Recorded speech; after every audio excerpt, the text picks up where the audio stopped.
Continuamos con la mesa de diálogo con el tema Identidad, el patrimonio y la cultura como integradores sociales.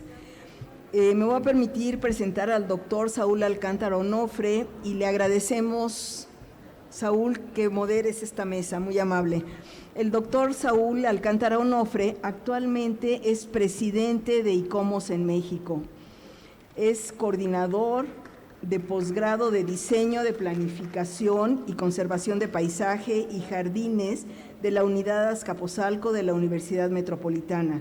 Fue investido como académico emérito por el Consejo de Eméritos de la Academia Nacional de Arquitectura de la Sociedad de Arquitectos Mexicanos, AC, capítulo Valle de México. Es profesor de la Universidad Autónoma Metropolitana Azcapotzalco y miembro titular del Seminario de Cultura Mexicana. Es arquitecto por la Universidad Autónoma Metropolitana Azcapotzalco y especialista en restauración de monumentos y centros históricos por la Escuela de Restauración de Monumentos y Centros Históricos de Florencia, Italia, y maestro de Arquitectura de Paisaje por la Universidad de Estudios en Génova, Italia. Muchas gracias, Saúl.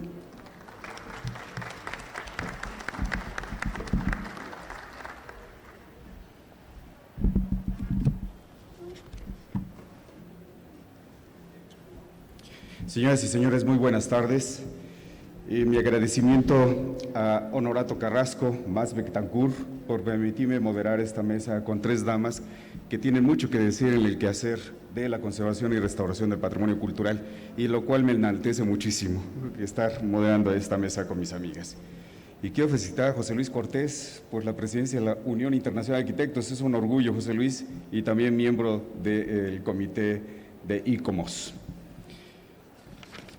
Me voy a permitir presentar a nuestras distinguidas conferencistas.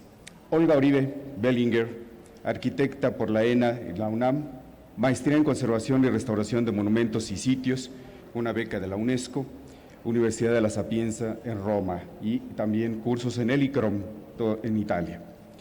Y un curso en Vivienda, Construcción y Planificación de Interés Social, beca ONU en Francia y Benelux. En el INA, la catalogación, delimitación, documentación y reglamentación para el decreto presidencial de 22 zonas de monumentos históricos. En el Infonavit, orientación y promoción social, promoción para la rehabilitación de vivienda en centros históricos. Profesor, conferencista y miembro activo de ICOMOS México desde 1971 y vicepresidente del 2003-2009 y presidente del Comité Directivo Nacional del 2009-2015 y miembro del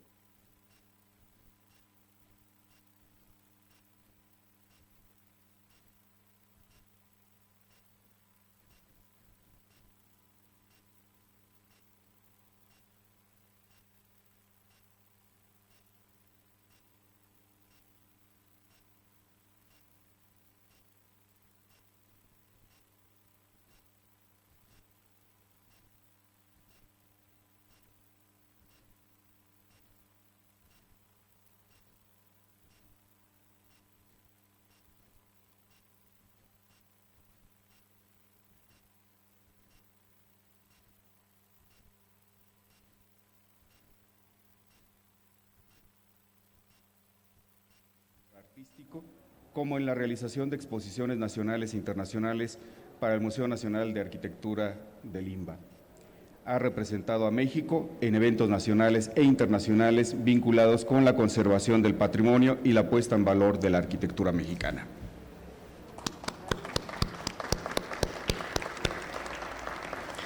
La doctora Mónica Cejudo Collera nació en la Ciudad de México el 8 de febrero de 1965. Es egresada de la licenciatura de Arquitectura de la Facultad de Arquitectura de la UNAM. Se tituló con mención honorífica en 1988, obteniendo la medalla Gabino Barreda por el más alto promedio de estudios en licenciatura. Es maestra en Arquitectura por la UNAM, con mención honorífica con el examen de grado en 1994 y obtuvo la medalla Gabino Barreda por sus estudios de maestría. Doctora en Arquitectura por la UNAM en 2005 con mención honorífica. Su tesis doctoral obtuvo mención honorífica en el Premio Francisco de la Maza del INA y se encuentra publicada. Es miembro del Sistema Nacional de Investigadores Nivel 1. Actualmente es profesora titular C de tiempo completo con PRIDE D desde 2011.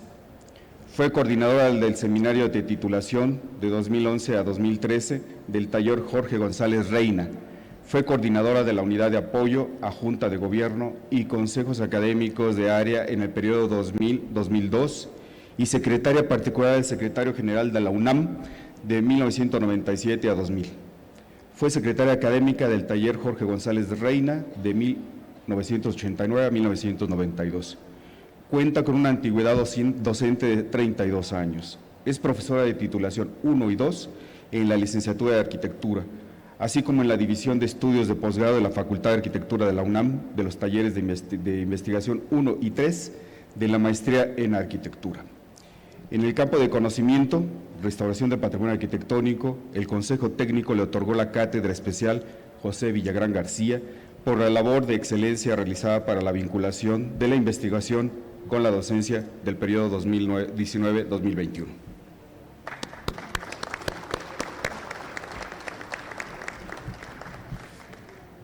Bien, me permitiré introducir el tema, identidad, el patrimonio y la cultura como integradores sociales. Y hago una cita de Walter Benjamin. Articular históricamente lo pasado no significa conocerlo tal y como verdaderamente ha sido, significa adueñarse de su recuerdo como tal. En mi opinión, repensar el patrimonio cultural exige replantear el cúmulo de conceptos en que se haya envuelto, los términos en que cotidianamente se asocia, identidad, tradición, historia, monumentos. Se delimitan una filosofía, un territorio antrópico en el cual tiene razón de ser su uso. La mayoría de los textos de autores mexicanos que se ocupan del patrimonio lo enfrentan con una concepción conservacionista y un respectivo horizonte o perfil profesional, el de los arquitectos restauradores, los arqueólogos, los historiadores, es decir, los especialistas del pasado. En el ICOMOS empezamos a vincular el patrimonio con otras redes conceptuales: turismo, desarrollo urbano, mercantilización, comunicación masiva. Por ejemplo, el caso de Teotihuacán, en el cual pudimos detener la destrucción de la zona de Ostoyahualco. Estos términos son mencionados casi siempre como adversarios de los bienes culturales. Desafíos o agresiones exteriores que proceden de universos distintos. En nuestro país, como en otras latitudes, la legislación, las recomendaciones y declaraciones de organismos nacionales e internacionales y sobre todo los saberes recientes muestran diferentes sustratos de redefinición y replanteamiento de los discursos referidos a los bienes culturales. El patrimonio no solo incluye la herencia de cada pueblo, las expresiones relictas de su cultura, zonas arqueológicas, arquitectura virreinal, objetos antiguos de desuso, sino también los bienes actuales, tangibles e intangibles, nuevas artesanías, lenguas, tradiciones. Es primordial extender la política patrimonial de la conservación y gestión de lo producido en el pasado a los usos sociales que relacionan los bienes culturales con las necesidades contemporáneas de las mayorías. Frente a una selección que privilegiaba los bienes culturales producidas por culturas prestigiosas, pirámides, palacios, objetos legados de la nobleza o aristocracia, se debe reconocer que el patrimonio de una civilización también está formado por los productos de la cultura tradicional, música indígena, escritos de destrezas de campesinos y artesanos, sistemas de autoconstrucción y salvaguardia de los bienes tangibles y simbólicos elaborados por grupos subalternos. El patrimonio cultural y natural expresan la complicidad que une a quienes comparten un conjunto de bienes y prácticas que los identifica, pero suele ser también un lugar de complicidad social. Las actividades destinadas a definirlo, preservarlo y divulgarlo, amparados por el prestigio histórico y simbólico de los bienes patrimoniales, incurren por lo general en una cierta simulación al pretender, sobre todo el día de hoy, que la sociedad no está dividida en sustratos, en etnias o grupos, o al menos en la grandiosidad y el respeto atesorado por estos bienes que trascienden en nuestras fracturas sociales. Bien, ahora daremos la palabra a nuestras panelistas que harán su presentación. Iniciamos con la maestra Olga Oribe Bellinger, por favor.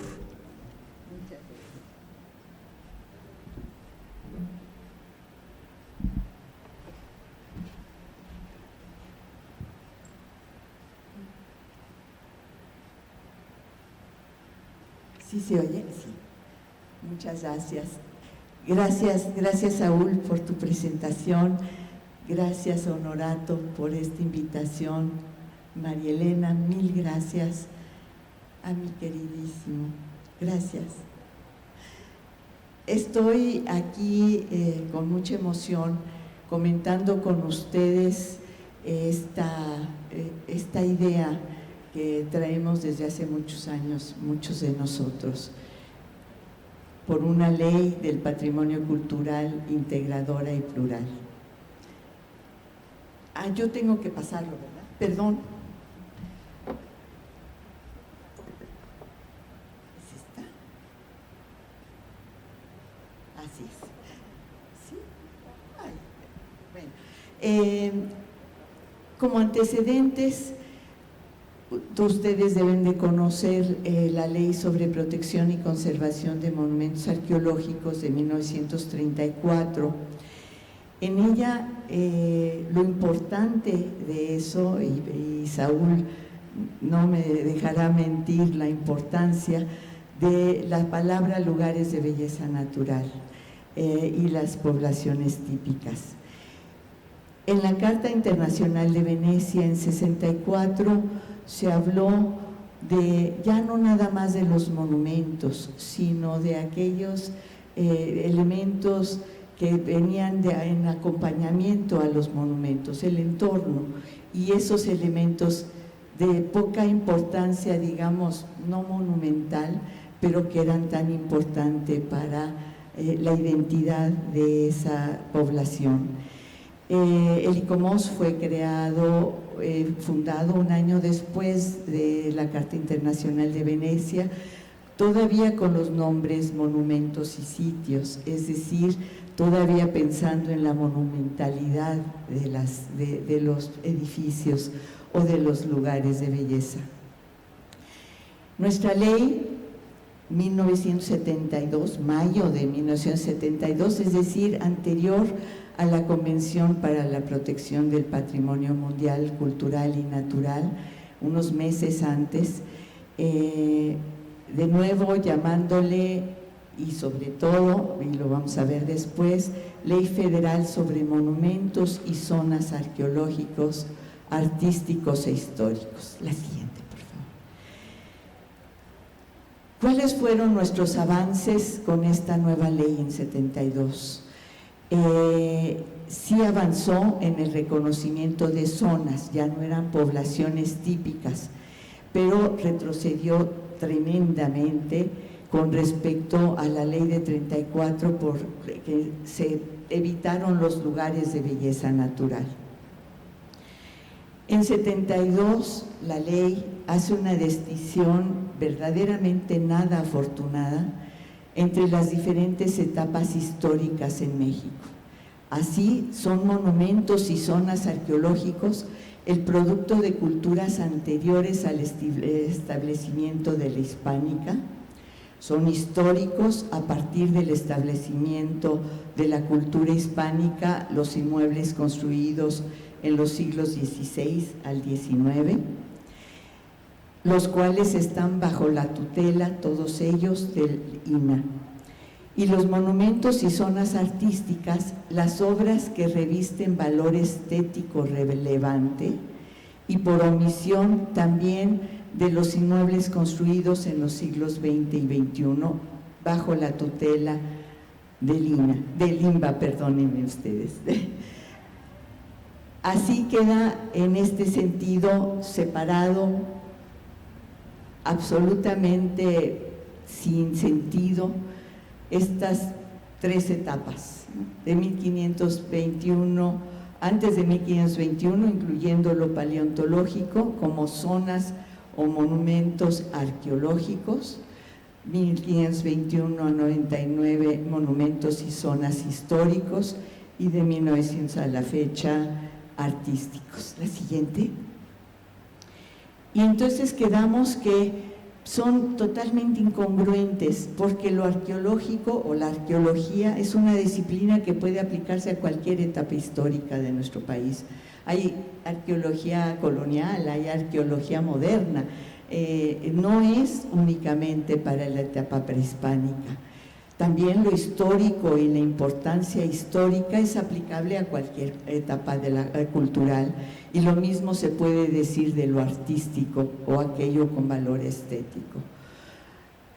Sí hay peor problema con respecto a esa etapa cultural histórica relevante a nuestro país, que es el porfiriato, que se va a caballo de los dos siglos, uno definido por el INA y el otro por el INPA, y nos da este resultado.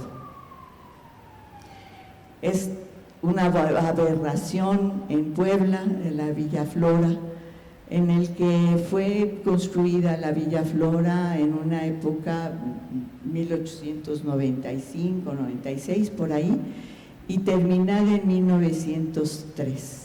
Ninguno de los dos institutos tuvo la fuerza para poder oponerse a esta aberración. Adelante. El ICOMOS mexicano ha hecho durante muchos años, por tradición, simposia en diferentes partes de la República. Estos son tres de las cartas que me tocaron durante la época que fui presidente establecer, una dando la oportunidad de crear la otra y después la otra. En este sentido, las de Zacatecas era el vínculo con la planeación integral, el vínculo con los planificadores territoriales y los urbanistas, porque en muchos casos nada más se habla de los conservadores por un lado, o de los restauradores, y por otro lado los planificadores, y no se hablan entre los dos. La Carta de Toluca, hablando de las nuevas realidades y próximos retos de la legislación del patrimonio cultural, haciendo pues una clara evidencia de lo desfasado que estaba nuestra legislación mexicana. Y la de Coatepec, hablando del patrimonio inmaterial e inmaterial como categorías inseparables del patrimonio cultural. La siguiente. La Carta de Toluca nos habla de la noción de patrimonio cultural, en la que se incluye toda manifestación material o inmaterial que contenga valores vinculados a la historia, desarrollo cultural y tradiciones de México en todas sus etapas. Ya lo decía ahora Saúl en su introducción, así como el patrimonio natural asociado a esto. No se puede disociar una cosa con la otra. Esta noción es social y dinámica, por lo que está en proceso de constante cambio en su acepción y ámbito de aplicación. Y bueno, que la legislación mexicana está completamente desfasada con respecto a los tratados y convenciones internacionales que ha asignado México y que tenemos la responsabilidad de seguir. La siguiente. Esta noción de patrimonio cultural debe estar incluida en toda legislación que tenga por objeto la protección del mismo. Debemos establecer mecanismos ágiles y legalmente fundamentados para reconocer estas nuevas categorías. Este es la Alameda de Zacatecas. Adelante. Salvaguardar y promover la diversidad cultural, la interculturalidad, el diálogo entre culturas y la identidad cultural. Esta es un préstamo en los Altos de Chiapas, un préstamo de santos 3 poblaciones en los Altos de Chiapas se prestan, Santa Marta, Santa Margarita y San Andrés, y viajan de un pueblo al otro para estar juntos y para que no estén solitos los santos. Esa es la generosidad de nuestros pueblos. Adelante. Esta legislación debe facilitar y fortalecer los valores humanos del patrimonio. La ley debe reconocer el extraordinario valor y significado que representa el patrimonio cultural para el individuo, la comunidad e incluso para quienes son ajenos a dichas comunidades. Esta cultura y conservación del patrimonio cultural son derechos sociales. Eso es lo importante. Es un derecho social el patrimonio y la cultura, que deben protegerse y promoverse. Se debe establecer procedimientos legales y ágiles para que los organismos sociales y el ciudadano puedan conocer, ejercer y defender plenamente este derecho. Adelante. En la Carta de Zacatecas de 2009 hablábamos del ordenamiento territorial que debe ser comprendido como un conjunto de acciones y programas de actuación integrada cuyos propósitos son mejorar la calidad de vida de la población, no pensar en el turista como el primer acceso, sino verdaderamente el mejoramiento de la calidad de vida de la población y fomentar el crecimiento urbano de manera ordenada. Adelante. Las visuales paisajísticas y del patrimonio natural deben ser incluidas en esta planeación y ejecución de acciones para la protección y conservación. Aquí podemos ver y peleamos muchísimo, inclusive se hizo una encuesta en Guanajuato, en la ciudad de Guanajuato, y la ganamos gracias a la población, el que no se hiciera un club de golf en las laderas del cerro. Adelante. El territorio debe abarcar el entorno de sitios históricos, los centros históricos, caminos. En Tlacotalpan, esta fue la delimitación que logramos. Desgraciadamente, de esas 22 delimitaciones que logramos hacer en los años 70, ni una sola, una, Puebla, se mantuvo la delimitación que propusimos. Todas las demás se redujeron al centro del centro histórico, a unas delimitaciones absolutamente incompatibles con la protección. Adelante. Las ciudades son el rostro visible de la identidad de sus habitantes, pero coexisten con ellas. Es una serie de expresiones más sutiles e intangibles, las tradiciones, las costumbres, los modos de hacer y de pensar, la visión del mundo, el patrimonio cultural. El patrimonio no es solo un conjunto de bienes y edificios con una relevancia cultural o histórica, sino la totalidad dinámica y viva de la creación del hombre y de la naturaleza. Adelante. Las categorías de patrimonio natural, ya es la Carta de Coatepec sobre el patrimonio material e inmaterial. No deben seguir siendo vistas aisladamente. El patrimonio inmaterial quedó por muchos años considerado como un patrimonio de segunda categoría, restringido a algo folclórico, la participación comunitaria en el uso de su herencia colectiva. Adelante. Tampoco pueden dejarse de lado los programas formativos con recursos lúdicos, la transmisión a los niños de los vínculos sociales y espirituales, así como la continuidad de la tradición. Estos son talleres con niños sobre su patrimonio cultural en Xochimilco, con una riqueza increíble de sus conocimientos. Adelante. Las conclusiones. Sí, pugnó y siempre he pugnado por una modificación sustancial o una sustitución total de la actual Ley Federal sobre Monumentos y Zonas Arqueológicos, porque debe incluir, entre otros, el respeto a la historia, al entorno, a la comunidad, una ampliación y reconocimiento de las diversas categorías que incluyan la protección de visuales paisajísticas, el paisaje urbano histórico, etc. Ya existen leyes estatales que tienen esto. En nuestra ley federal no lo existe. Planeación del territorio con participación de la sociedad civil. No debe de haber nunca una planeación territorial sin la participación de la gente. Y el apoyo y promoción de la diversidad cultural y, por supuesto, la coordinación gubernamental. Muchas gracias.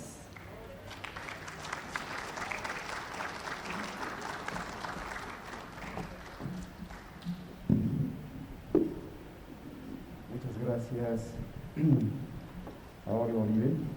Y en efecto, yo creo que en este momento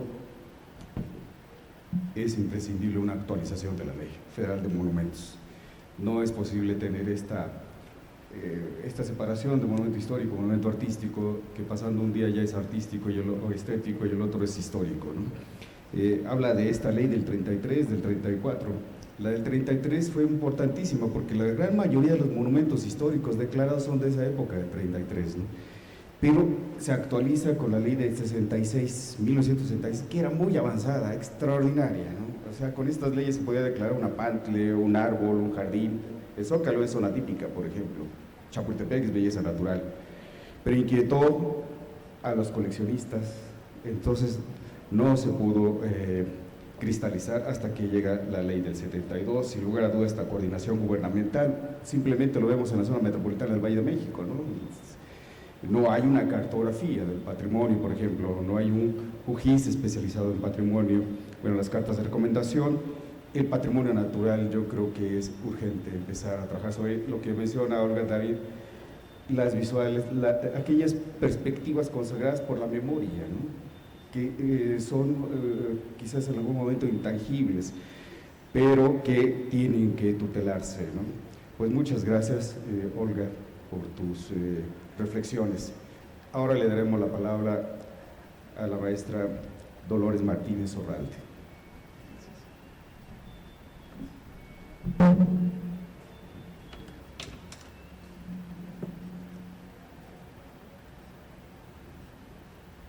Muchas gracias, muy buenas tardes ya aquí.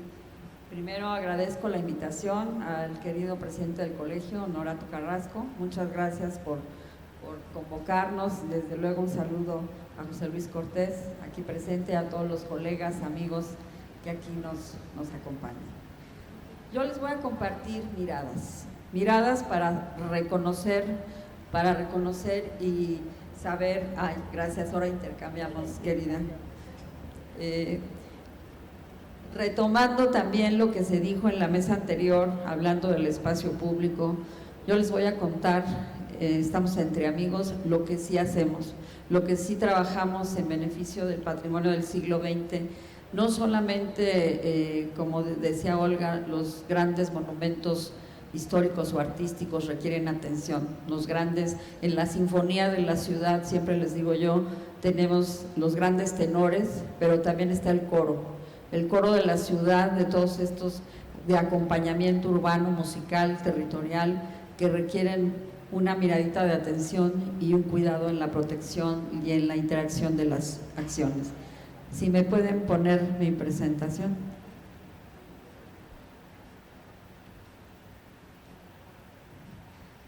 La titulé así: Miradas para reconocer, para conservar. Reconocer este patrimonio, si avanzamos, va a ser muy visual, no se preocupen, va a ser muy visual, que nos permite identificar en la ciudad, y aquí tenemos una interpolación precisamente de las temporalidades en un centro histórico. Esta es, espero que vamos a hacer un reconocimiento rápido, que tenemos la presencia del siglo XX, ¿no? Con la Torre Latino, con el edificio de Correos, pero también tenemos a Tolsá, ahí asomadito, con el edificio universitario, y por este lado el edificio Garantías. Este es un rinconcito de la ciudad que los invito a descubrir, estando en la Plaza del Caballito, saliendo del Munal. Cuando vayan al centro histórico, asómense a esta perspectiva que los deleita de las distintas temporalidades, porque así es nuestro tejido urbano. Y la Plaza Bellas Artes, el cumpleañero del 87 aniversario el día de ayer. Si nosotros nos ubicamos en esta plaza maravillosa y volteamos alrededor, tenemos estas perspectivas también de temporalidad que nos dan un testimonio de lo que nos cuentan cada uno de estos inmuebles de valor artístico. La siguiente, por favor. Y las transformaciones urbanas, se habló aquí en la mesa anterior, de cómo van cambiando los entornos. La ciudad es un ente vivo, en movimiento. Entonces aquí está la manzana donde se ubica el edificio La Nacional, lo que era el primer rascacielos de la Ciudad de México, y su transformación a lo largo de la historia. Adelante, por favor. Y la esquina de lo que era Nieto, que sigue siendo una de las esquinas más aglomeradas, tanto de tráfico humano y vehicular, pues así sigue siendo, ¿no? La esquina de Juárez y el eje central, aquí está sobreviviendo. Y esta es la visión actual de este mismo entorno, con toda esta transformación urbana, de masa, de densidad, pero que ahí hay testimonios que siguen vigentes y siguen de pie. La que sigue, por favor. Y aquí les traigo una glorieta que es como una clase de arquitectura, la glorieta Melchor Ocampo, en donde hay testimonios importantes de grandes arquitectos del patrimonio moderno. Tenemos nada más y nada menos que a Barragán, tenemos a Macheto, tenemos a Villagrán, tenemos a Augusto, Enrique del Moral, desde luego. Entonces esta glorieta que aparece en una publicación del Instituto Nacional de Bellas Artes que se tituló Porfiriato y Movimiento Moderno, precisamente, que dio pie a una exposición, y la traigo a colación por la siguiente imagen, por favor, porque se rescató aquí, este es un taller, el estudio para pintores de Macheto y Barragán, donde había una tortería en la planta baja, una serie de modificaciones, arquitectos jóvenes que por cierto ganaron una Bienal de Arquitectura aquí, promovidos por Ernesto Alba. Adelante, por favor. Y hacen el rescate maravilloso de este edificio del siglo XX, recuperando, desde luego, esto contribuye a toda una investigación historiográfica que hicieron. Se fueron a los archivos de estas obras de Barragán, consultaron unos archivos que generosamente me compartió también Saúl para una exposición común, y esto les permitió tener el antecedente de la investigación para llegar a este resultado que ahora les voy a mostrar. Recuperando los interiores, desde luego las fachadas, manteniendo estos canceles. La que sigue, por favor. Y vamos a recrearnos con este patrimonio que también se restaura, se mantiene, se recicla, se revitaliza para recuperarlo y mantenerlo vivo para disfrute del usuario. Adelante, por favor. Y la ventana se vuelve un gran cuadro verde en donde se mantiene, por fortuna, las zonas arboladas, a pesar de la dinámica de la movilidad que tuvo ya esta glorieta. El partido recupera sus espacios originales, sus materiales preexistentes, desde luego toda la renovación de instalaciones hidráulicas, sanitarias, en fin, pero recuperaron los tapancos originales, por favor. Y aquí está el resultado de este patrimonio que también se debe de valorar. Adelante, por favor. Las cancelerías también de herrería sencilla, tubular, sin mayor pretensión, pero todos los espacios ventilados. Y está bien, no está bien, porque aquí hablábamos de la importancia yo les digo que en pandemia el patrimonio para mí salió ganando porque tuvo un momento de reflexión y de soledad y de descanso. Todo se paralizó de manera involuntaria, pero hubo un gran receso que nos permitió esta reflexión. Visitábamos los museos de manera periódica en pandemia y veíamos las salas mudas y las obras como diciendo, me dejan respirar tantito, ¿no? Ahí todas las obras artísticas, pero las calles, yo creo que es una invitación a la reflexión y aprender a mirar estos partidos que si bien no son los grandes monumentos y como bien dice la Carta de Venecia, hay que también incluir aquellos elementos de acompañamiento, ¿no? Que la calidad de vida que da este tipo de privadas, de verdad es una obligación para este siglo XXI, retomar estos partidos, darle a la gente este respiro. Esta es una privadita en la Colonia Obrera, en la calle de Chimalpopoca, con el comercio en la planta baja, y enseguida está la entrada a esta privada donde hay un respiro para la calidad de la habitación. Al siguiente, por favor.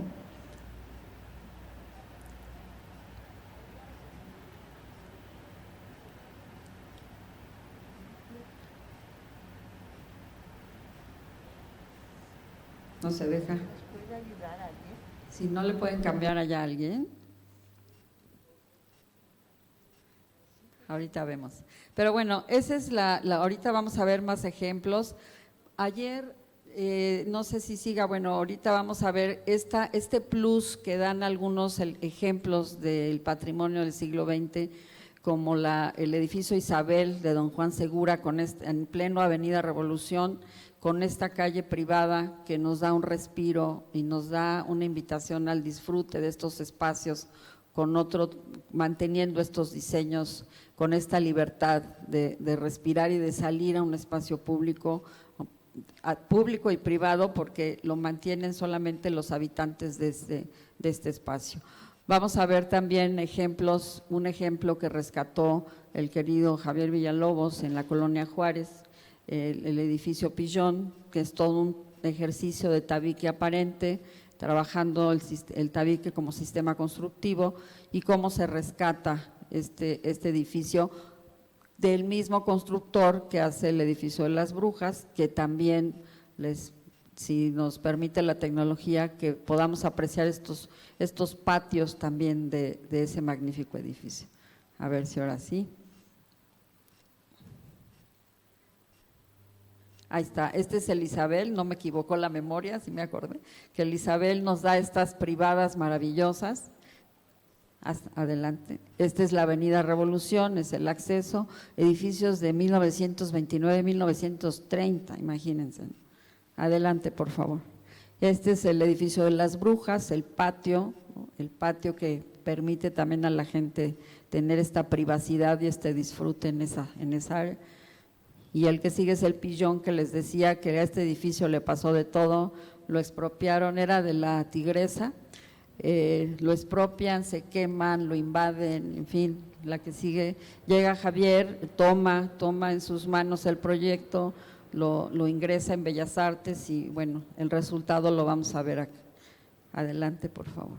Así estaban las condiciones en que lo recibieron, ya con demolido, y aquí está el rescate que hace Javier, recuperando incluso parte de los tabiques. Adelante, por favor. Allí está el resultado, sigue siendo habitacional. Y esta es la diversidad del patrimonio. Los grandes palacios, como el Palacio de Comunicaciones o lo que era el templo de la Pinacoteca Virreinal, que ahora se transforman con otro uso, pero que también sigue manteniéndolo vivo, sigue manteniéndolo vigente para el disfrute del usuario, ¿no? Es una miradita del Munal y una mirada del Museo Arte Alameda. Adelante, por favor. Y cómo se han ido transformando nuestros espacios. Este es uno de los espacios del Museo de Arte Moderno que nos sirve para tener reuniones con cierta distancia. Esto fue hace algunos meses. Adelante, por favor. Y cómo disfrutamos de otra manera estas logias del Palacio de Bellas Artes para sesiones de trabajo de nuestro día a día con otra utilidad. No se habían podido llevar actividades culturales hasta dentro de que ya empieza a cambiar el semáforo. Ayer hubo un gran concierto de Camarena, por cierto, y esta es una sorpresa que les quiero compartir en Iztapalapa, la Cabeza de Juárez, que ha tenido una primera etapa de intervención gracias al Programa Nacional de Reconstrucción con la iniciativa de la Alcaldía de Iztapalapa, y se va a recuperar en una segunda fase el interior de este elemento que poca gente conoce, de que es el espacio que hay que revitalizar para que la gente se apropie de este sitio. Entonces, están pidiendo un lugar para exhibición, tienen una explanada donde colocan algunas sillas y disfrutan de actividades al aire libre, pero hay que ayudarles a acondicionar este espacio con el esfuerzo de todos los aliados en el patrimonio. La que sigue.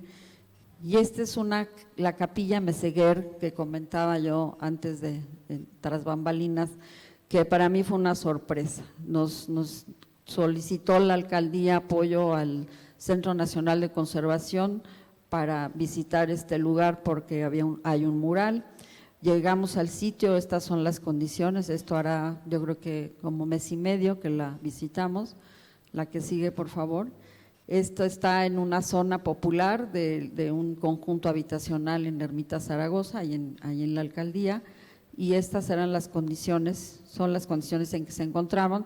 Hay un proyecto de revitalización por parte de la alcaldía para preocuparse, está en la salida de la unidad habitacional, como ven ahí en un espacio, hay junto a una escuela, hay un pilares también ahí, entonces es una zona que pide la misma comunidad esta revitalización.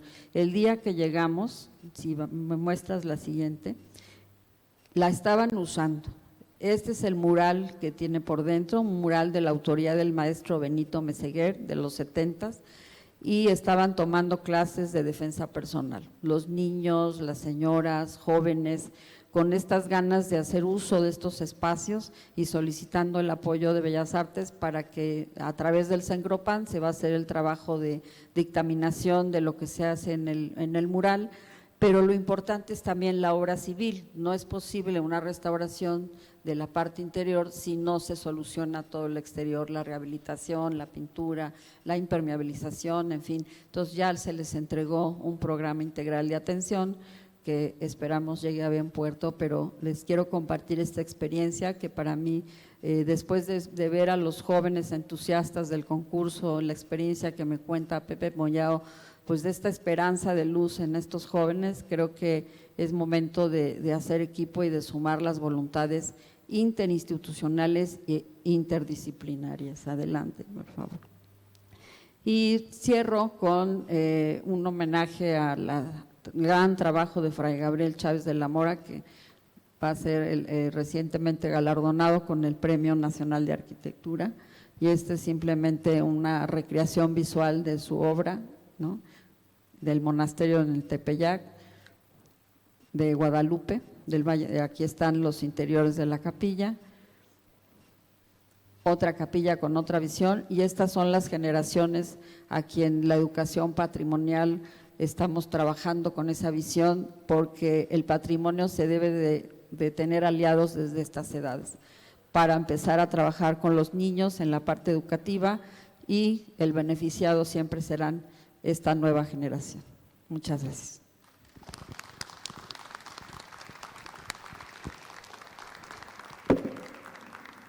Muchas gracias, Lolita, por ese transitar dentro de un palincesto. Siempre escuchar a Lolita hablar de la evolución de la arquitectura del siglo XX es sensacional. Este rescate del edificio de Barragán, Concheto, espectacular. Pero la capilla esta que me acabas de mostrar al final, el campanario es una obra de arte, es fantástico. Muchas gracias, y luego también por recordar al maestro Javier Villalobos, expresidente también del ICOMOS mexicano. Ahora me permitiré darle la palabra a la doctora Mónica Cejudo, por favor.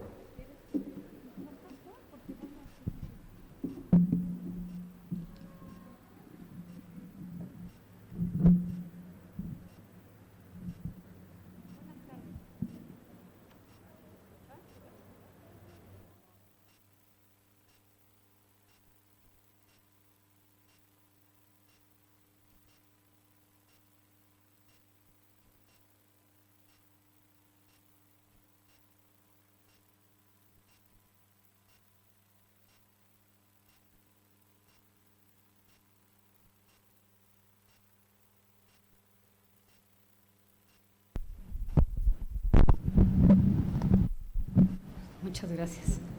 Buenas tardes tengan todos ustedes.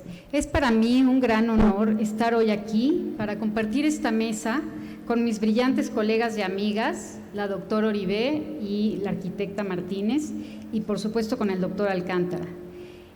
También en breves horas voy a recibir el premio Carlos Chanfón Olmos, y permítanme este foro para agradecer al arquitecto Honorato Carrasco y al colegio por esta honrosa distinción. Me corresponde cerrar esta mesa, lo voy a hacer con el tema de desarrollo urbano y el cuidado del patrimonio. La capital mexicana es una metrópoli diversa, vibrante y dinámica. Es privilegiada porque posee un sinnúmero de sitios históricos que manifiestan su vigencia. En ellos se realizan actividades propias de nuestro tiempo. Son lugares vivos que caracterizan a la urbe. La Ciudad de México es el asiento de diversos barrios que son referentes histórico-urbanos, de una riqueza patrimonial invaluable y ampliamente reconocidos por diversos sectores sociales. En ellos es posible transportarse a tiempos remotos o bien olvidarse por un momento del ajetreo citadino en un ambiente relajado donde el tiempo pareciera no haber transcurrido. El patrimonio construido es uno de los mayores atractivos culturales que generan identidades a los colectivos sociales. Relacionamos países y culturas con edificios, zonas y sitios históricos. Ciudades como la nuestra tienen insertos en su imponente mancha urbana enclaves urbanos únicos que son herencia de otras épocas, están claramente definidos y son verdaderamente hitos urbanos que permiten el uso y disfrute de sus ricos espacios públicos como parte de la oferta del diverso equipamiento del que dispone la ciudad.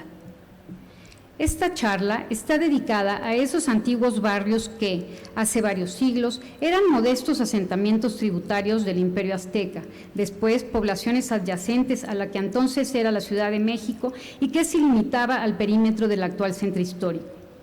Actualmente, el núcleo fundacional de la gran ciudad, junto con los otrora pequeños poblados, son elementos neurálgicos de un mismo ente vivo, dinámico y diverso como es la Ciudad de México. La historia urbana de la ciudad tiene como principal referente el desarrollo de la antigua México Tenochtitlan, en el islote dentro del lago de Texcoco. Esta importante ciudad, que los conquistadores españoles equipararon con Venecia o Constantinopla, se comunicaba con tierra firme a través de prodigiosas calzadas que se integraban magistralmente al entorno lacustre de la cuenca y llegaban hasta los pueblos asentados alrededor del lago. La comunicación fluvial entre estos asentamientos y la capital azteca propició un desarrollo y el intercambio comercial, económico y cultural. En tiempos prehispánicos, los pueblos de tierra firme eran modestos asentamientos sometidos al imperio mexica, pero, en paralelo, fueron puntos de encuentro y generadores de identidad entre sus pobladores locales. Durante el periodo virreinal, que abarcó los siglos XVI, XVII y XVIII, esos barrios, al igual que la antigua ciudad, adquirieron una fisonomía y una dinámica que les caracterizaron como ciudades españolas señoriales del Nuevo Mundo. Antiguos pueblos como Mixcoac, Tacubaya, Tacuba, Azcapotzalco, Chimalistac, Coyoacán o Tlalpan, por mencionar algunos, se transformaron en centros de población e importantes puntos comerciales con relaciones sociales, urbanas, culturales y económicas, pero también relacionadas directamente a la capital del virreinato. Desde tiempos ancestrales, la relación de la ciudad con los pueblos de tierra firme ha sido indisoluble. Los intercambios comerciales de bienes, personas y servicios entre estos asentamientos del Valle del Anáhuac han determinado la dinámica y el crecimiento de la urbe desde su época lacustre. Es así como la comunicación se logró mediante calzadas en tiempos prehispánicos, acequias en el periodo virreinal, cuando el lago paulatinamente se fue desecando, o bien con los tranvías que a inicios del siglo XX permitieron el tránsito y comunicación entre estos. El crecimiento desmedido y acelerado de la mancha urbana de la Ciudad de México hacia todos los puntos circundantes hizo que los antiguos barrios quedaran absorbidos dentro de la gran urbe durante el pasado siglo. Sin embargo, conservaron una identidad urbano-arquitectónica propia, consolidándose como enclaves excepcionales que son referentes en medio de la gran urbe mexicana. El espíritu tradicional que transporta a otras épocas y que contrasta con el entorno urbano propio de una megalópolis global se puede vivir, percibir y disfrutar en estos centros históricos de pequeña escala si nos referimos a su dimensión y extensión, pero de gran significado histórico y cultural. Los barrios tradicionales y antiguos pueblos del Valle de Anáhuac fueron, desde las últimas décadas del siglo XIX, polos en torno a los cuales se dio el desarrollo y crecimiento de las diversas zonas de lo que hoy es la gran capital mexicana. De esta forma, los tradicionales asentamientos quedaron inmersos entre importantes vías de comunicación que se volvieron las arterias para el flujo de la gran ciudad. Los antiguos asentamientos paulatinamente se consolidaron como puntos a partir de los cuales se definió la ciudad actual, gozando de una ubicación privilegiada que los hace accesibles desde y hacia cualquier punto de la megalópolis. Las características de excepcionalidad que genera el patrimonio del lugar, así como su privilegiada ubicación, han hecho que, en las décadas recientes, estos barrios sean atractivos para la inversión pública en infraestructura y servicios. Asimismo, algunos han atraído importantes inversiones privadas para la construcción de vivienda, generalmente de lujo, desgraciadamente, comercios, restaurantes exclusivos, museos o centros culturales. Así, se han generado contrastes urbanos donde en una misma colonia es posible disfrutar de un barrio histórico, con un ambiente tradicional caracterizado por una cinta urbana ordenada y a unas cuantas cuadras atestiguar una dinámica urbana propia de una ciudad global del siglo XXI, con importantes flujos vehiculares, peatonales e inmuebles habitacionales, de comercio y servicios con alturas que contrastan con las de la cinta urbana que los barrios lograron conservar durante siglos. A pesar de los contrastes, estos sitios vivos mantienen su riqueza cultural e histórica, permitiendo entender la evolución de nuestra ciudad y de su conformación urbana a través de los siglos. Al mismo tiempo, dada su ubicación y la constante inversión económica de la que son objeto, el valor del suelo y el inmobiliario se incrementa exponencialmente año con año, generando gentrificación, por lo que es el deseable equilibrio social entre el sitio y las posibilidades de habitar ahí desde una perspectiva social representa una asignatura en espera de atención. El fenómeno de la gentrificación comenzó a hacerse evidente en los albores del presente siglo. Habitantes originarios, familias tradicionales que ahí vivieron por décadas, fueron expulsadas irremisiblemente a otras zonas de la urbe e incluso hacia otros estados, debido a los altos costos de los servicios y de los barrios que habitaron en la zona central de la capital. Las zonas históricas capitalinas se pintaron de blanco en algunos casos y se embellecieron para ofrecer vivienda destinada a sectores de la sociedad con alto poder adquisitivo. En contraste, la identidad local, aquella que se genera con el habitante cotidiano del lugar, se desdibujó, aunque afortunadamente no desapareció. Pensemos por un momento qué sería de la Ciudad de México sin los ricos jardines y plazas de Coyoacán, de Mixcoac o de Tlalpan. Sin duda, la calidad de vida de los capitalinos se enriquece con el uso de estos espacios públicos. Asimismo, la experiencia de disfrutar y recorrer la ciudad se enriquece con la visita y disfrute. Los barrios son dadas sus condiciones físicas, morfológicas, tipológicas y por su presencia urbana, generadores de identidades locales y referentes indiscutibles del desarrollo urbano e histórico. La población los reconoce fácilmente por su condición de excepcionalidad que los distingue de otras zonas. Estos enclaves históricos se resisten a perder su esencia cultural ante las presiones inmobiliarias propias de una ciudad global que, a pesar de estar desbordada en sus límites geográficos, crece verticalmente, se mueve y se desarrolla. En el imaginario colectivo de los capitalinos, estos barrios están presentes, forman parte de la identidad local, son sitios de referencia y de encuentro. En algunos casos, su afluencia y significación cultural rebasa los límites geográficos de la ciudad e incluso del país, como es el caso de Coyoacán, que es un atractivo turístico, como ya lo mencionamos, para los visitantes nacionales y extranjeros.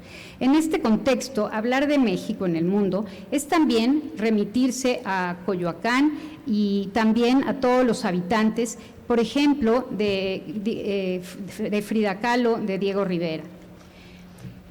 Como conclusiones, podemos decir que es menester de nuestra generación coadyuvar a la conservación integral de los barrios tradicionales insertos en la ciudad, a difundir y transmitir sus valores de excepcionalidad y así promover su acceso y disfrute para toda la población de la Ciudad de México. Gozar sus generosos espacios públicos, tener acceso a su patrimonio material, es un derecho que todos debemos disfrutar y apropiarnos de él como habitantes de esta gran metrópoli. La Ciudad de México del siglo XXI es una gran ciudad de ciudades, dentro de la cual estos pequeños asentamientos, pequeños por su escala, no así por su significado cultural e histórico, por sí mismo conforman ricas y pequeñas ciudades con identidades propias, con una presencia y expresión urbana características y que las convierten en sitios atractivos para el desarrollo de todo tipo de actividades. En paralelo, son objeto de codicia financiera y de la especulación inmobiliaria, por lo que debemos garantizar el equilibrio entre su uso, vigencia, conservación, disfrute y acceso para todos los capitalinos. Cuidar el patrimonio urbano para conservar el sentido de identidad y pertenencia en nuestra urbe de concreto es fundamental para legar una ciudad sostenible y posible para las futuras generaciones. Muchas gracias.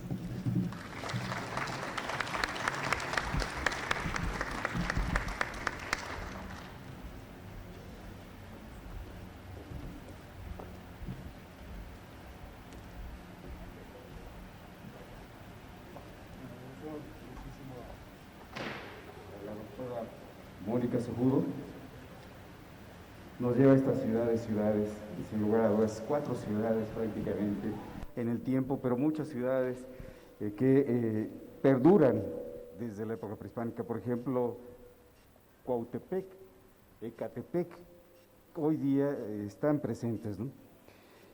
Esta situación de esta ciudad lacustre de 1.560 kilómetros cuadrados de agua, que hoy son 1.650 kilómetros cuadrados de concreto y asfalto, ¿no? Cómo ha cambiado esta ciudad y sobre todo lo que mencionas es fundamental, la conservación de estos barrios versus la codicia financiera. Muchas gracias, Mónica. Bien, ahora pasaremos a la parte de preguntas y respuestas. Pedimos al auditorio si tienen algún comentario, alguna pregunta hacia nuestras panelistas. Hacia adelante, por favor.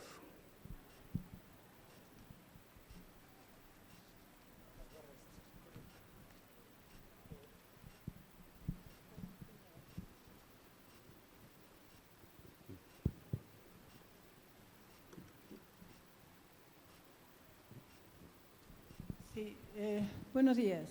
Me gustaría saber si en alguno de los grupos en los que participan se está haciendo algo en favor de la destrucción de un pueblo originario que se está llevando a cabo, que es el pueblo de Joco, donde un gran, enorme y gigantesco y completamente incompatible desarrollo urbano, que es la ciudad progresiva o mítica, está destruyendo absolutamente el patrimonio total de ese pueblo. Me gustaría saber si en alguno de los movimientos en los cuales pertenecen hay alguna acción para defender ese patrimonio. Muchas gracias.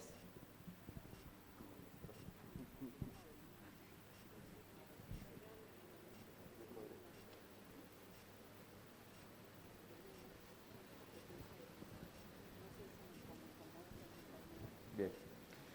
Bueno, aquí comentamos entre los panelistas por la iglesia, que es la iglesia, no recuerdo el nombre, pero es monumento histórico, compete por determinación de ley al Instituto Nacional de Antropología e Historia. Pero, en mi opinión, desde la visión, digamos, del planificador o del arquitecto paisajista, hay incongruencia completa en las leyes, sobre todo la ley federal, las leyes municipales y la ley estatal. Hay ciertas zonificaciones que otorga los planes de desarrollo urbano, los planes parciales de desarrollo urbano, que otorgan densidades y alturas, o a veces va a la Asamblea Legislativa o el Congreso local para modificar usos del suelo, alturas y densidades. Entonces, ahí definitivamente tiene que haber una congruencia entre la legislación de planificación urbana, con la de conservación del patrimonio cultural. Lo mismo el edificio que se pensaba hacer en colindancia con Ciudad Universitaria, era Big Grand, si no mal recuerdo. La zonificación le otorgaba la altura completamente, le otorgaba, o sea, pero afortunadamente, bueno, Ciudad Universitaria está declarada Patrimonio Mundial, colaboramos con una instancia de la UNAM y lo salvaguardamos desde el punto de vista de las visuales, y por ello interviene la Convención de Patrimonio Mundial del 72. En este otro caso acabo de verla precisamente mítica, pasando por el río Churubusco, donde hay vivienda de 2 niveles, 3 niveles, 8, 10 niveles.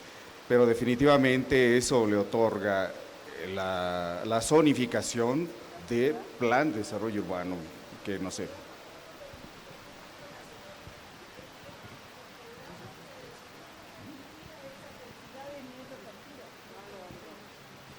No es cierto, el programa no lo permitía. El programa parcial de la Benito Juárez no permitía esas densidades. Es la pura corrupción inmobiliaria, la pura corrupción, y nadie hace nada.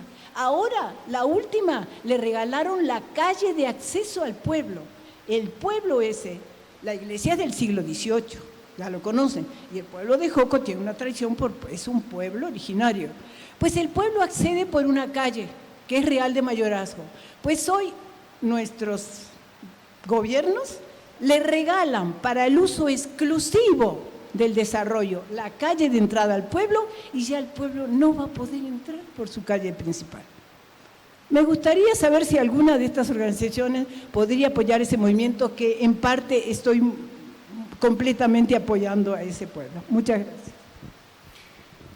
Bien, en este panel no tenemos algún funcionario de la alcaldía, por ejemplo, que es la que ha de haber otorgado la manifestación de construcción, bajo un esquema, o no sé si la construyeron sin manifestación de construcción, la construyeron fuera de lo que es la zonificación que le otorga el uso del suelo, ¿no? El plan de desarrollo urbano. Pero escapa a estos panelistas, o sea, sería una visión nuestra desde el punto de vista de ciudadanos o expertos, pero que no tomamos decisiones para ese tipo de intervenciones en la ciudad, ¿no? ¿Alguna otra pregunta? Bien.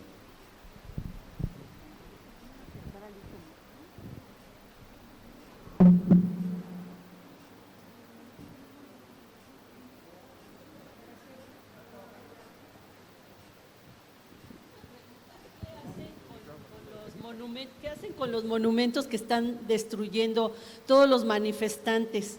Que yo de veras apago la televisión, porque no puede ser que haya una destrucción tremenda y el presidente dice que nada de agresión ni nada. Eso se me hace absurdo, y se está destruyendo todo y pintando todo. ¿Qué es eso? Gracias. Bueno, es un caso complejo, incluso lo hemos discutido dentro de nuestra asociación. Salimos a los medios, sobre todo en Guanajuato, y dentro de nosotros se estableció muy bien que se puedan documentar todas estas expresiones de diferentes corrientes, sean feministas, etcétera, etcétera, se manifiestan, se documentan, pero sí se tiene que restaurar. Y sí, la verdad, yo veo con una tristeza enorme que hasta ahora veo estas vallas en Paseo de la Reforma, ¿no? Vallas metálicas, y que destruyen mis derechos a ver el patrimonio. Eso sí, o que en algunas sí permiten que queden las pintas, en otras no, etcétera.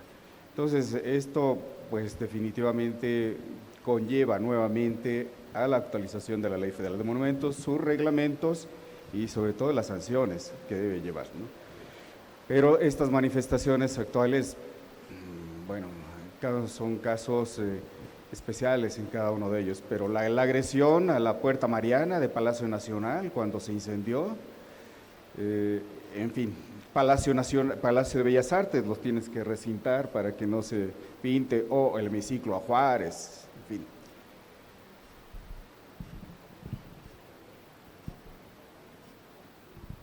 Bueno, muchas gracias. Bueno, yo les agradezco a las panelistas, me han dado una distinción enorme de estar con ustedes, dialogar en esta tertulia sobre patrimonio. Muchas gracias.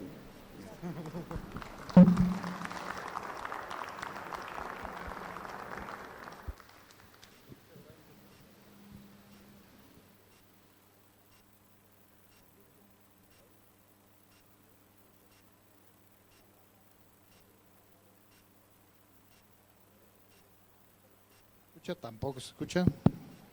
Pues muchas gracias por esta serie de visiones tan importantes y de acercarnos a reconocer y a revalorar la importancia del patrimonio. Sabemos las complejidades que en muchos casos se da justamente en términos del desarrollo urbano, buscando el equilibrio con la conservación del patrimonio y lo que esto significa, con ejemplos muy acertados y otros terriblemente dolorosos, en efecto, algunos se han podido tener, como fue el caso justamente de Big Grant, con esfuerzos de muchos universitarios, ¿no? Amparados en la ley, y a veces lo difícil es las dificultades justamente de recurrir a la ley a veces es difusa y las interpretaciones son complejas y por desgracia creo que le da a veces poca protección en ese sentido al patrimonio. Pero pues creo que es parte de lo que deben ser las conclusiones de esta mesa, el cómo lo debemos de justamente ponderar y dejar en un tema de protección verdaderamente privilegiado en principio. Yo les quiero agradecer y me permito acompañarles de un reconocimiento por su participación en el Congreso. Primero a la maestra Olga Uribe Bellinger. Muchísimas gracias, Olga. Gracias por tu acompañamiento, por la plática, la verdad, extraordinaria y esta invitación a que reflexionemos sobre la ley, ¿no? Y la necesidad de renovarla. A Lolita Dolores Martínez Orralde, Lolita para todos, que nos dio un paseo delicioso por unas obras magníficas, esa capilla, qué bárbaro, qué cosa, no la conocía y perdida en Iztapalapa, pues sí, por supuesto hay que conservarla. A la doctora Mónica Cejudo Collera, compañera, querida Mónica, muchas gracias, también una visión de los barrios históricos. Y bueno, a nuestro moderador, Saúl Alcántara Onofre, muchísimas gracias por el acompañamiento y la moderación en esta mesa. Pues muchas gracias a todos.